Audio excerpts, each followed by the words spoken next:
Bueno, hola chicos. Acá les hice un video para explicarles un poco uno de los primeros temas que vamos a ver, que son las concepciones del mundo y del universo en la antigüedad, sobre todo en la Edad Media y hasta el Renacimiento. ¿Qué es una concepción? Esto sería, ¿sí?, cómo la humanidad ve al mundo, ¿sí?, cómo lo plasmó después en los mapas y qué idea tenía de este imaginario geográfico, es decir, idea tenía de la forma de representar la Tierra, qué cosas conocía, qué cosas desconocía, ¿sí?, qué criterios utilizaba. Bueno, vamos a ponerlo un poquito más grande. Bien, bueno, yo acá les hice un breve resumen, voy a tratar de explicarlo lo más sintético posible para que puedan entenderlo fácilmente. Bien, para arrancar, tenemos que remontarnos sí hasta la antigüedad. Las primeras civilizaciones que trataron de representar el mundo y la Tierra, más que nada, usaban un criterio sí de una Tierra plana. Sí, yo acá les puse unas imágenes. Ven, acá tiene una que corresponde a los babilonios y otra a los antiguos griegos. Fíjense que las dos tienen forma, la Tierra en forma de disco, plano, sobre un océano. ¿Sí? Un océano en este caso, los babilonios lo representaban con el mar y cruzado por los ríos Tigris y Éufrates. ¿Sí? En esa época se usaba este mapa que se llama mapa de Te-Eno, sí, creo que lo tienen ahí en el módulo, era un mapa muy conocido de esa forma. ¿Sí? Eh, Después, más adelante, lo voy a explicar un poco mejor. Y el caso de los griegos también, ¿sí?, era su pueblo, una especie de isla que estaba rodeado de todo el océano, ¿sí? Una especie de gran isla. Estas dos concepciones lo que tienen es que la Tierra era un disco plano, ¿sí? Eh, entonces todavía no se hablaba de una Tierra esférica o con forma redonda.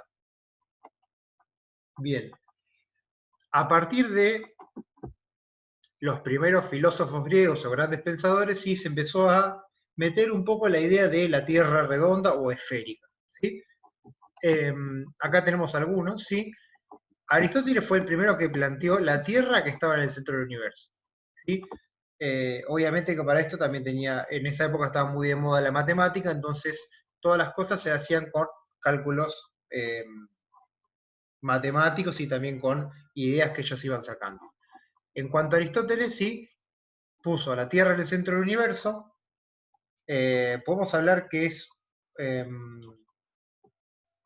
uno de los grandes creadores, ¿sí?, de la teoría geocéntrica. En realidad después se le aplica a Ptolomeo, ¿sí?, acá lo tenemos, y creó el movimiento, el concepto de ecuador, ¿sí?, los ejes y los polos. Otro griego importante fue Erastótenes, que lo que pudo hacer a través de cálculos es averiguar la circunferencia de la Tierra, y como decíamos, Ptolomeo fue el que creó esta teoría geocéntrica, donde ya directamente se ponía la Tierra acá, en el centro del universo. ¿Sí? Bien, ¿qué era lo que pasaba? Los griegos solamente tenían un pequeño conocimiento, ¿sí?, de navegación. No eran grandes comerciantes, solamente comerciaban con las zonas cercanas. Entonces, a medida que hubo nuevas tierras, ¿sí?, uno de los pueblos estos querían expandir el comercio. ¿Sí? Los griegos solamente conocían el mar Mediterráneo, que es este, si lo tienen acá dibujado. Entonces, la tierra que ellos representaban en sus mapas, ¿sí?, era un espacio muy reducido. Todavía no conocían qué había en el océano, qué había del otro lado del océano. Entonces, en sus mapas representaban el océano con monstruos, ¿sí? Acá les puse algunas imágenes que solían poner, ¿sí?, en los océanos. Océanos con monstruos y criaturas mitológicas. ¿Por qué esto? Primero porque tenían desconocimiento. Y cuando uno tiene desconocimiento, también tiene miedo a lo desconocido. Entonces, una forma de representar ese miedo en los mapas, ¿sí?, o el poco conocimiento que tenían, ¿sí?, porque la verdad no sabían que había, entonces directamente ponían monstruos, ¿sí?, como estos, o también criaturas mitológicas, ¿sí? También por ahí había algún dios o alguna figura relacionada con la religión. Bien, ¿qué pasa en la Edad Media? ¿Sí? La Edad Media sería del siglo V al XV después de Cristo. En la Edad Media estaba muy de moda la religión. ¿Sí? Si alguno vio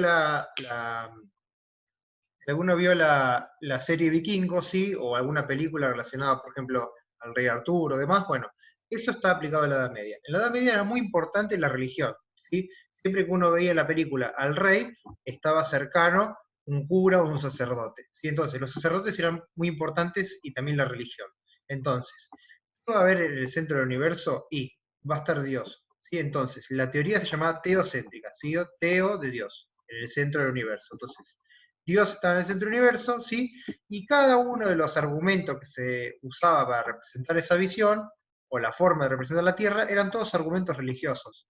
¿Sí? Estaba muy de moda la religión, entonces todo se justificaba a través de la religión.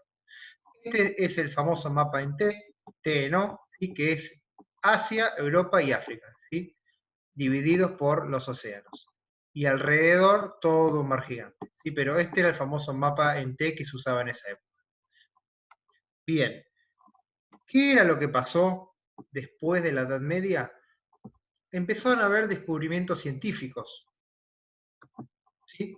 Empezaron a haber grandes descubrimientos científicos. Entonces, de la mano de la ciencia, ¿sí? Una vez que empieza a haber descubrimientos científicos, todos estos argumentos religiosos se empiezan a quedar un poco en desuso, ¿sí? Empiezan a quedar un poco injustificados, ¿sí? Ya no sabían cómo defenderse. Entonces, digamos que la religión, si bien en la Edad Media era muy poderosa, a partir del Renacimiento, ¿sí? Siglo XV y XVI, sobre todo, fíjense, siglo XV es 1400, siglo XVI 1500, ¿sí?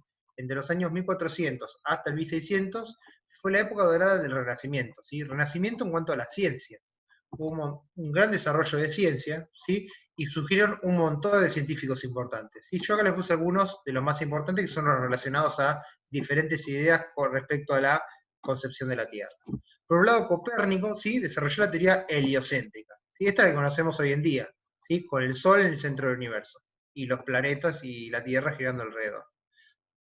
Ahora, ¿qué pasa? Había algunos que ya habían desarrollado algunas ideas heliocéntricas, pero fue Copérnico el que se le dio como autor de la idea, porque planteó esta idea en medio de un contexto que estaba dominado por la religión. Entonces, si veníamos con un montón de años donde la religión justificaba todas las cosas y estaba Dios en el centro del universo, que venga una persona a plantear que en el centro del universo estaba el Sol, era muy conflictivo. ¿Sí? Copérnico fue ampliamente rechazado. Entonces, todos sus argumentos ¿sí? Cuestionaban el orden divino, sí que justificaban todo a través de la religión. ¿Sí? Copérnico, por eso, se asume como que fue el creador de la teoría heliocéntrica. Otro importante científico fue Galileo Galilei, que descubrió el movimiento de la Tierra alrededor de su propio eje, ¿sí?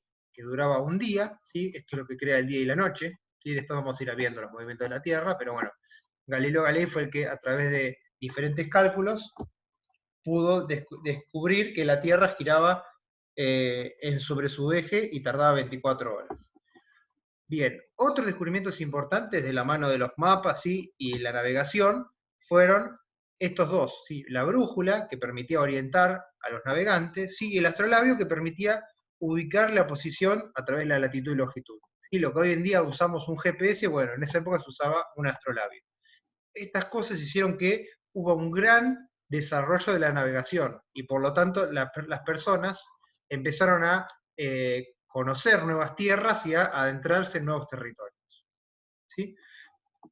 Kepler lo que planteó fue en las órbitas elípticas, y fíjense que antes se usaba el concepto de órbitas redondas y no sabía la forma en que giraban alrededor de los planetas, y ya las órbitas elípticas lo que plantean es una forma de elipse alrededor del Sol de todos los planetas. ¿Sí? Y estuvo analizando todos los movimientos de los planetas. Y Newton, y acá tienen el dibujito, el famoso dibujito que se le cayó la manzana del árbol en la cabeza, fue el famoso creador de la teoría de la gravedad. Bien, a partir de todas estas cosas podemos decir que ya hoy en día lo básico que conocemos de la astronomía moderna y ya quedó asentado, que la Tierra estaba girando alrededor del Sol, que las órbitas son elípticas, que la Tierra tiene un movimiento de rotación, que a su vez tiene un campo gravitacional, ¿sí? Entonces ya empezamos a hablar de una astronomía moderna. Bien, esto es un pantallazo de las diferentes concepciones de cómo fue cambiando ¿sí? La visión del mundo en las diferentes épocas históricas. Tengan en cuenta que hasta acá solamente vimos concepciones europeas, ¿sí? Que es por ahí lo más importante ¿sí? Desde lo que conocemos nosotros. Pero también había diferentes concepciones o cómo pueblos de América o de otros lugares, como incas, ¿sí? Aztecas y demás, que también tenían sus propias ideas de eh, cómo estaba ubicada la Tierra respecto al universo. Bueno, espero que el video les haya ayudado, ¿sí? Para poder hacer la tarea y que les haya quedado un poco más claro todos los conceptos.